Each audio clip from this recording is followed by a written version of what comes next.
السلام عليكم ورحمة الله تعالى وبركاته. مرحبا بكم في قناة مطبخ مجدة المس. كنتمنى تكونوا بخير وعلى خير وفي احسن الاحوال وانتم كتشاهدوا هذا الفيديو. اليوم ان شاء الله غادي نشارك معكم جوج ديال الوصفات اللي رائعين. اول وصفة غادي تكون خبيزات معمرين بحشوة اللي لذيذة ومن نفس العجين. غادي نحضروا فطيرة بحجم عائلي. بالنسبة للوصفة الثانية غادي تكون مملحة بالعجين المورق. سبق لي نزلت فيديو قبل هذا فيه الطريقة باش حضرت العجين المورق. غادي نخلي لكم الرابط ديال الفيديو في صندوق الوصف وفي اول تعليق. نخليكم مع المكونات وطريقة التحضير. فرجة ممتعة. بالنسبة للعجين عندي 400 غرام ديال الفرص و200 غرام ديال السميده رقيقة، ممكن ديروا الفينو، معلقة كبيرة ديال السكر سنيدة، ومعلقة كبيرة ديال الحليب مجفف، معلقة كبيرة ديال الخميرة ديال الخبز، والخميرة كتبقى على حسب الجو، شوية ديال الملحة والماء دافي. غادي نبقى نجمع العجينه وكنضيف الماء بالتدريج. العجينه خصها تكون خفيفه باش يجيونا الخبيزات رطبين. هنا كنضيف معلقه كبيره ديال الزبده وكنبقى كندلك في العجينه حتى كتدخل هذيك الزبده في العجينه. كيف كتشوفوا معايا هذا هو القوام ديال العجينه، خفيفه كتلتصق باليدين. من بعد ما جمعتها دهنتها بشويه ديال الزيت ودرت ليها السلفه نخليها حتى تخمر وتضاعف الحجم ديالها. وفي هذا الاثناء غادي نوجد الحشوه. بالنسبه للحشوه خديت مقله درت فيها شويه ديال الزيت وضفت بصله مقطعه رقيقه.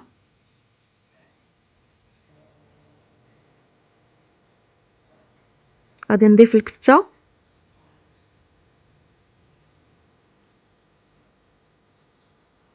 غادي نضيف معلقه صغيره ديال التحميره، شويه ديال البزار، شويه ديال الكمون، شويه ديال الملحه، شويه ديال العطريه ديال الكفته. صافي كنبقى كنحركهم. كنضيف شويه ديال الصلصه الحاره، ممكن ديروا السودانيه. غادي نضيف الربيع، عندي هنايا قزبور ومعدنوس. من بعد ما طابت الحشوه كنطفي عليها وهي مازال سخونه، كنضيف جبن الموتزاريلا وغادي نبدا نخلطهم.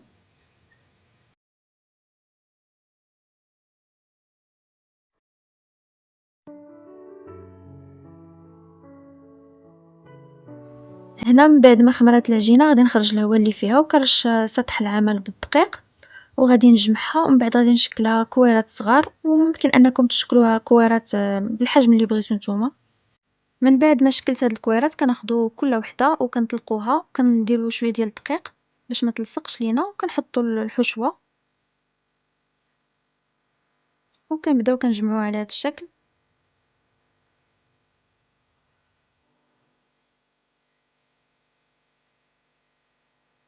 صافي بحال هكا. غادي نعاود معكم وحده اخرى بنفس الطريقه، كتستعنوا بالدقيق وكتطلقوا الكويرات ديالكم، ودائما كتركزوا على الجناب لانه هما اللي غادي يجيو من التحت باش ما تجيكمش العجينه بزاف من التحت.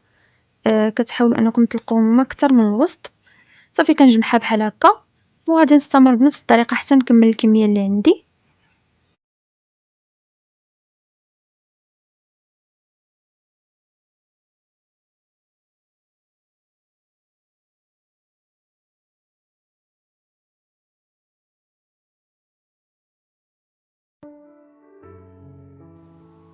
من بعد ما كملتهم كاملين كنديرهم في الصفيحه ديال الفرن اللي درت فيها ورق الزبده وكنضغط عليهم غير شويه ضغطه خفيفه وكندهنهم باصفر البيض مع قطرات ديال الحليب.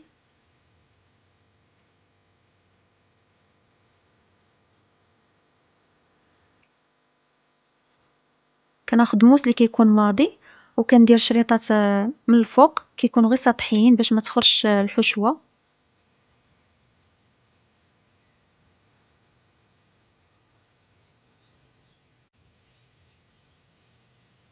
غادي نرش عليهم شويه ديال الزنجلان ونخليهم يخمروا. كنخليهم غير شويه ماشي بزاف لان خمرات العجينه في الاول. بعد كنسخن الفران وكندخلهم. فهاد الاثناء انا شطت ليا العجينه غادي نحضر بها فطيره. بالنسبه للحشوه اللي غادي ندير في الفطيره كناخد مقله كندير فيها شويه ديال الزيت، كندير فيها صدر ديال الدجاج مقطع قطع صغار، كندير شويه ديال البزار، شويه ديال الملحه، غادي نضيف شويه ديال العطريه ديال الدجاج،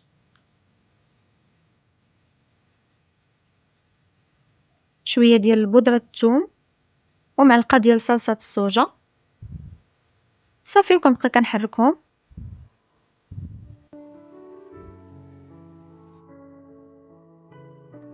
هنايا طلقت العجينه ودرتها فوق ورق الزبده. بالنسبه للعجينه نشاط لي غدير لي فطيره كبيره بحجم عائلي. من بعد خديت جبن كريمي، كتستعملوا اي جبن كريمي عندكم. درت له 2 فصوص ديال الثوم، شويه ديال البزار، شويه ديال القزبر، ودرته في جيب الحلواني. كندير دائره على هذا الشكل هذا، وغادي نبدا نغطيه بالعجينه بهذه الطريقه، وكنضغط على هذوك الجوانب باش تلصق، وكنستعن بالدقيق صافي بحال هكا. غادي ناخذ مقص وغادي نقطع بشكل مائل.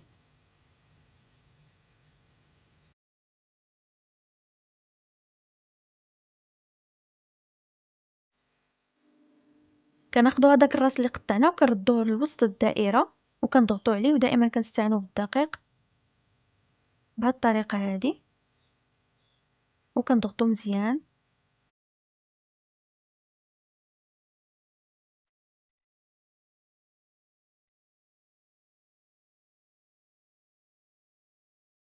كناخذ اصفر بيضه وكندير له قطرات من صلصه الصوجا وكندهن الجوانب ديال الفطيره.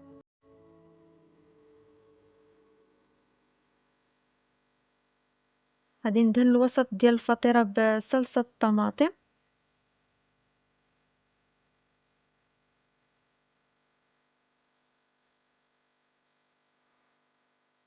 وغادي نضيف جبن الموتزاريلا.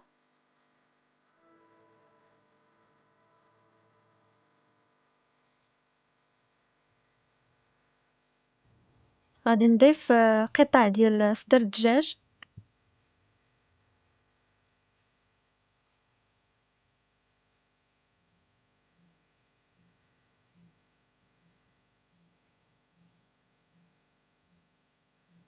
وغادي ندير شرائح رقاق ديال الفلفله حمراء، كذلك شرائح رقاق ديال البصله. كتقطعوهم رقاق باش يطيبوا لكم دغيا.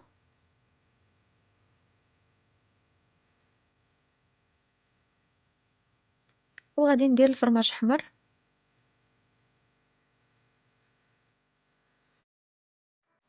ضفت ليها شرائح ديال الزيتون الاسود وغادي ندخلها الفران طيب.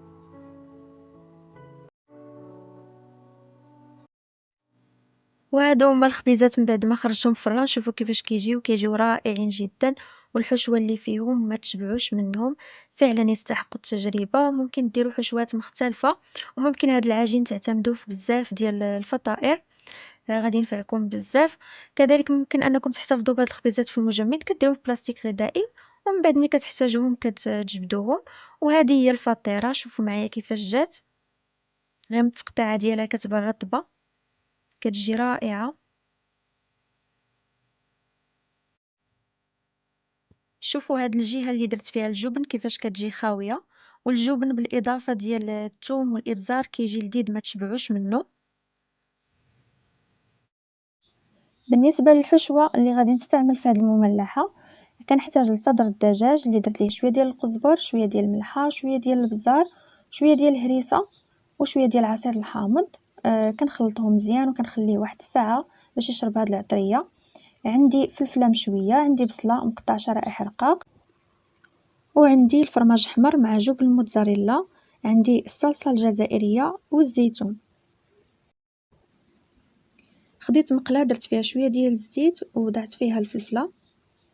غادي ندير شويه ديال الابزار، شويه ديال الملح، وغادي نشحرها غير شويه.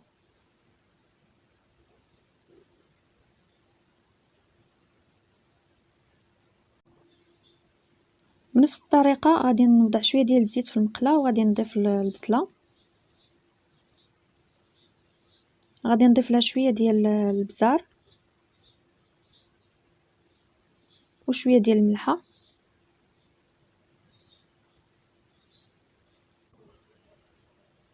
صافي غنبدا نحرك فيها هكا حتى تنزل. ودابا غادي نضيف صدر الدجاج. صافي غنبدا نخلط فيها هكا حتى يطيب.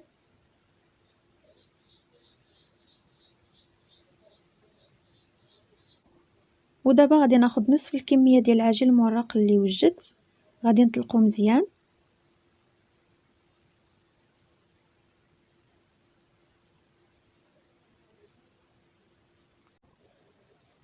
من بعد كنقطع العجين في النصف وكنرجع كنقطع شرائط على هذا الشكل.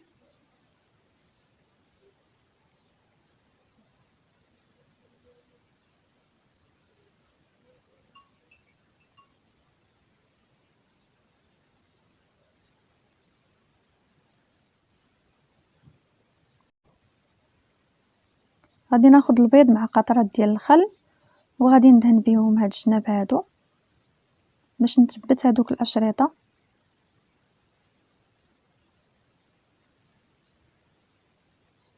بهذا الشكل.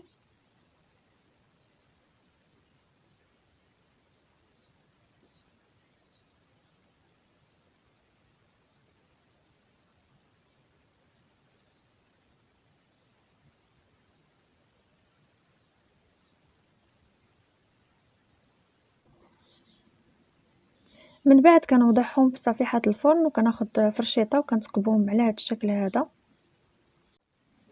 اول حاجه غادي نضيفها هي الصلصه الجزائريه.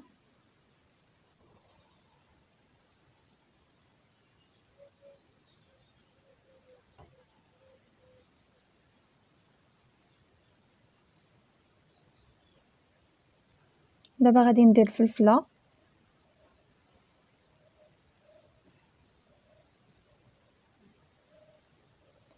غادي ندير البصله،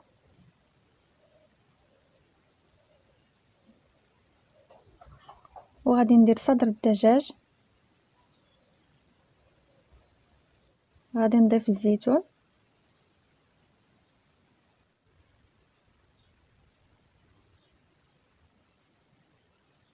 غادي نضيف الموتزاريلا مع الفرماج احمر. انا هاد الحشوه درتها كاقتراح، يمكن لكم ديروا الحشوه اللي بغيتو نتوما. غادي ندهن الجناب بالبيض باش يجيو محمرين وغادي نسخن الفران ومن بعد غادي ندير نار مهيله باش يطيب لينا العجين المورق على خاطرو، ومن بعد غادي نرجع معكم باش نوريكم الشكل النهائي. وهذا هو الشكل النهائي ديال المملحه اللي حضرت لكم بالعجين المورق، كتجي لذيذه في المذاق وراقيه في الشكل ديالها. كنتمنى الفيديو ديال اليوم ينال الاعجاب ديالكم. نتلاقاو ان شاء الله في وصفه جديده. مع السلامه.